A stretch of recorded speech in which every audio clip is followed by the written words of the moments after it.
Questions of the Crates. Today we have on a handler, and this is, go ahead.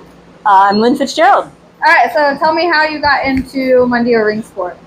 So I had a dog that was very active, chewed its way out of my house several times, and I loved it dearly, and unfortunately it died at age 6. So I went looking for another similar dog, and it was a mutt.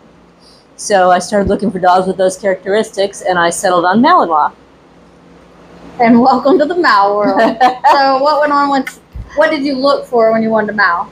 So I read up on Malinois. I'm kind of a researcher, and I discovered that they're not easy to handle and that beginners shouldn't have them, and I'd only had pet dogs up to that point.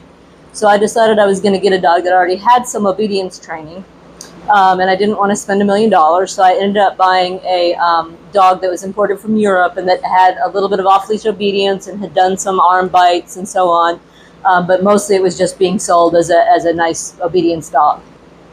Okay, and then what'd you do? And then I got on the internet, and that's where all your troubles start, just so y'all know. The dog's name was Yara Zihaklovivili. It was from the Czech Republic. And I discovered that its dad had gone to the FMBB at level 2. And he was quite a good competitor, but he had an injury, so he was never finished. But I got interested in Mundio ring because I watched the breeder handle his dad. It was the wife of the couple that was breeding. And they looked so awesome, and I was like, this sport looks amazing. Like, they do all the things, and it's so cool. Look how fun that is. I want to do that. So that's how it happened. So what is your goal now?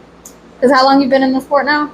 So a while, probably, Yara's 11, so 10 years-ish, but I didn't really get started, besides watching YouTube videos, until she was 4. So I've really been, really 7 years. 7 years? Yeah. And so is that your only dog, or how many dogs have you had? So Yara was my first dog, and I've had a couple other dogs that really weren't suitable for bite work in between. And my current dog is named Yoda de Luc du Soleil, and she just finished her level 3 yesterday. So I have 2 level 3 dogs. So what's your plan now? So now I'm about to start a new puppy. Yoda and I are going to keep competing at level 3, and then hopefully I can develop a puppy that'll be competitive at the national and world level. We'll see. Good. So what's been your struggle playing this sport? So the biggest issue with this sport, I think, and especially getting into it, is that when you get, interested, there's no way to get started. And the 2 opportunities to get started are to join a local club or to find somebody that's willing to do private lessons or group lessons of some sort that are related to Mundio.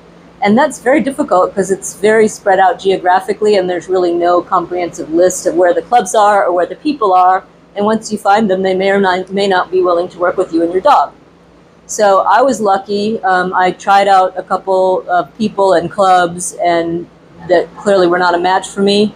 And it took me a few years. And in the meantime, I worked on off-leash healing and a down in motion and some other equally not that helpful things, as it turned out. But I finally got a job down in Austin, and I found Dave Croyer, who's a big IPO competitor and has also done ring sports for a very long time and been very, very successful. And he evaluated my dog and I, and he was not impressed.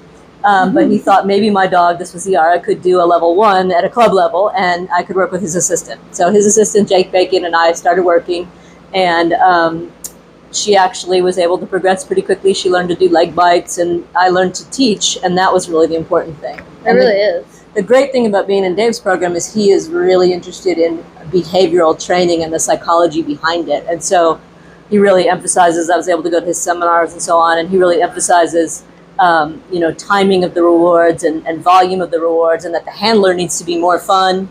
And that's always hard. Like, be more fun. Like, people don't really understand what that means. And it took me a while of getting. It's hard to be fun for your dog. It's so hard, and you're concentrating on the exercise, and the dog is like, this is not fun. They're just doing their concentration thing, and I'm not having fun at all. Yeah. So you really have to make it fun for the dog, and not, of course, at every moment when you're in a trial, but certainly when you're training, you have to be more interesting than everything else going around, because otherwise the dog's not going to pay attention to you. Yeah, 100%.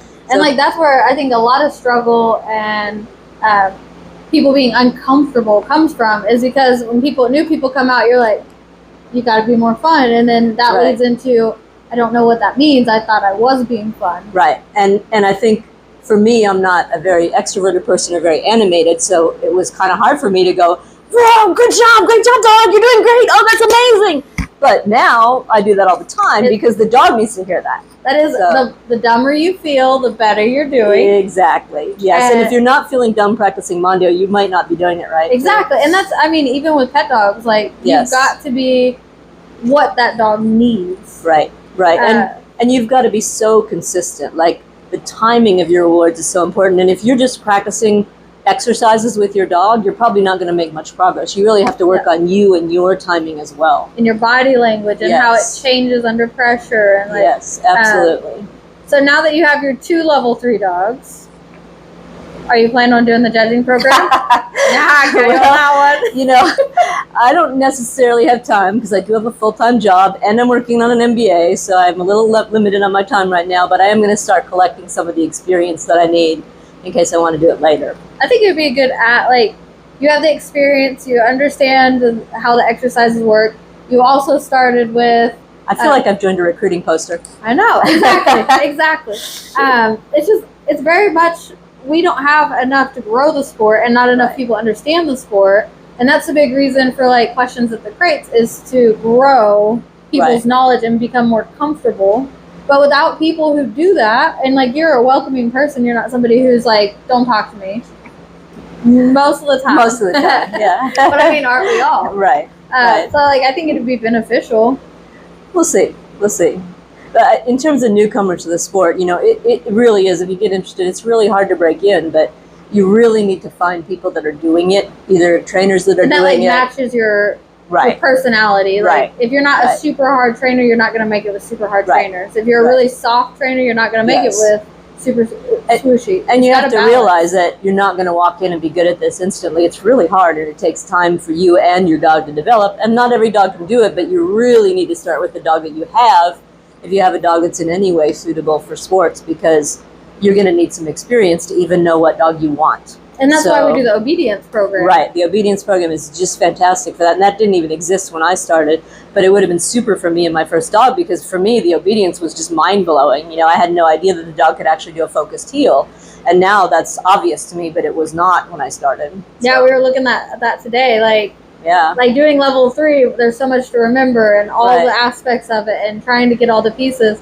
And then you go back to, like, a brevet and you're like, where'd all the exercises go? Yeah, exactly. It definitely makes a difference. Right. The other struggle that I've had, and I think a lot of people have, is I live in the middle of nowhere and there's not anybody else doing ring sports or any kind of, you know, significant obedience in that area. And so I do a lot of my work with my dogs by myself. And I've heard a lot of people make the excuse that I don't have a decoy all the time. I can only come to seminars. And I'm like, well, I've now been doing that for 2 level 3 dogs. You know, so I was working near Dave Croyer's place for a couple of years, and I haven't in many years. So, you know, I think that you can do it with remote access to good people, but you have to be willing to travel regularly. And then you have to be willing to watch and see what you can do at home and do it at home. And taking critiques from others. Yes, that's very important. Thing. Yeah, you have to be a learner. Yeah, because in this sport, everybody has a different point of view. Right. And it's really good to listen to those points of view, take it, and 100%. You know, put it in your toolbox and be like, maybe I'll use it later. It doesn't mean you have to go ask, like, how I'm going to do it. Exactly. And, like, both of us, like, you've done way more than I have, like, trialing wise. Mm-hmm. And trialing. Mostly because I failed so many trials. I mean, but that's I needed a lot of practice. Yeah. And so, like, with that, you have so much experience with, you know, the pressure of being on the field, the pressure of, oh no, my dog did this and I have to go home and work it. And a lot of people get discouraged if they fail. Yes. But instead of looking at it as you failed, it's a learning process. 100%. And, you know, if you are a professional dog trainer and you have a big business and you don't want to go out and get a bad score, that's one thing. But for most of us, you know, the score really only is of interest to ourselves. Mm-hmm. And so for me, I got out there and trialed my dog. And if I failed, I went home and practiced the things that I failed. And then I'd go out at the next trial and we'd fail something completely different. Or the dog would go from being too, you know, passive to being too aggressive. But there is a happy medium, and we eventually have figured out how to find it. That's that stupid balance part. Yeah, and it, you know, of course, it's much easier with your second dog because you know what you're doing. Oh, so my first dog, luckily, was very forgiving and was willing to take retraining in several areas multiple times. But you know, that's okay. That's part of the process. you can't, if you expect to go out and succeed right away, you're going to be a little bit disappointed. And like right now, I got to work with Dave and I'm working with Jill Cleric, but I didn't get to do that right out of the bat. I worked with the people that would work with me, including Dave's assistant. And that's pretty typical. You're not going to go out there and be like, hey, I'm coming in and doing this. I'm in charge, because if you haven't done this sport, you don't know anything. You need to be the guy that's out there picking up stuff on the field and helping out and trying to get a spot. Asking questions and learning from others, and, kind of come in with the right attitude. Yeah, taking corrections. Yeah, because what was it, last weekend at the Joel seminar, we got ripped apart on obedience with my puppy. Right. But that's what I go for. Like, if you're going to tell me, oh, that looks perfect, I know for a fact it doesn't. Right. And I want you to, critique me. That's why I'm here. Yeah, and if you're going to pay the money to go and do something like that, you need to listen when you get there. Don't be telling them how you're doing it. Listen to how they're doing it. Yeah, exactly. So. And I just found that to be a hard learning curve. And I think it's because the sport is so hard that everybody that gets in, they dip their toes in and then they just plop in. Right. Instead of going, okay, well, I'm going to listen. Yeah, exactly. So, like, for me at seminars and stuff, like, sit back, watch, listen, help, ask if somebody needs help, like, be out there and help. Yeah, be the first one to, if somebody needs a jump set, run out there and set the jump. If you need to, pick up something, run out there and pick up the trash. I mean, that's the best way to get ahead, really. I mean, and sounds crazy, but we spend a lot of money in the sport, and we don't win no money in the sport. Right. So it's not a sport you come into to win money. Yeah, that's for sure.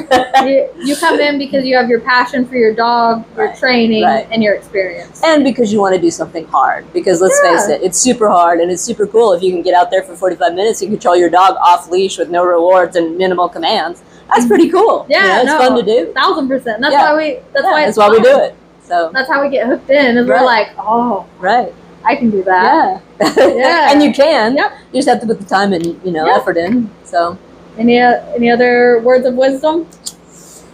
No, I mean, good luck. All right. Well, this has been Question at the Crates. I'm Jessica and Lynn Fitzgerald. I'll see you guys later. Bye.